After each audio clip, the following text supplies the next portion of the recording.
గృహ నిర్మాణ కార్యక్రమాల గురించి ఈరోజు డిపార్ట్మెంట్ యొక్క రివ్యూ జరిగింది. దీంట్లో అన్ని జిల్లా అధికారులు, గృహ నిర్మాణ శాఖ అధికారులు, ఎగ్జిక్యూటివ్ ఇంజనీర్స్ దగ్గర నుంచి పీడీలు అందరూ కూడా రావటం జరిగింది. ప్రస్తుతం రాష్ట్రంలో 8,04,707 ఇళ్లు వివిధ దశల్లో ఉన్నాయి. అదేవిధంగా 5,76,670 ఇళ్లు ప్రారంభానికి నోచుకోకుండా ఉన్నాయి. సో ఈ 100 రోజుల్లో మరి డిపార్ట్మెంట్ లో ఉన్న సమస్యల గురించి, వీటిని టార్గెట్ రీచ్ కావాలంటే ఏం చేయాలి అనే దాని మీద చాలా కూలంకషంగా చర్చించడం జరిగింది.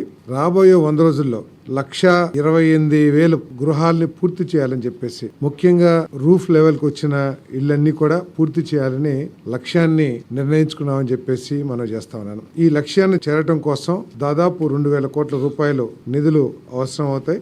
దీంట్లో ఎక్కువ కాంపోనెంట్ మరి కేంద్ర ప్రభుత్వం ఉంది కాబట్టి ఇది తప్పుకోకుండా లక్ష్యాన్ని చేరగలమని చెప్పేసి నమ్మకంతో ఉన్నాం. అదేవిధంగా మిగిలిన 7 లక్షలు ఏదైతే ఉంటాయో 6,75,000 ఇళ్లు మార్చి కల్లా పూర్తి చేయాలని చెప్పేసి లక్ష్యాలని నిర్ణయించుకున్నామని చెప్పేసి మనం చేస్తాం. ఈ 100 రోజుల్లో 1,28,000 గృహాలను పూర్తి చేయడమే కాకుండా వివిధ దశల్లో ఉన్న ఇళ్లని దాదాపు 6,08,557 స్టేజ్ కన్వర్షన్, అంటే బేస్మెంట్ లెవెల్లో ఉంటే లింటల్ లెవెల్ కి, లింటల్ లెవెల్లో ఉంటే రూఫ్ లెవెల్ కి, రూఫ్ లెవెల్లో ఉంటే రూఫ్ కాస్టింగ్ కి, ఈ విధంగా స్టేజ్ కన్వర్షన్ 6,08,000 ఇళ్లని ఈ 100 days లో చేయాలని చెప్పేసి కూడా నిర్ణయం తీసుకున్నాము. వారి లక్ష్యాన్ని నిర్ణయించుకున్నామని చెప్పేసి తెలియజేస్తా ఉన్నాను.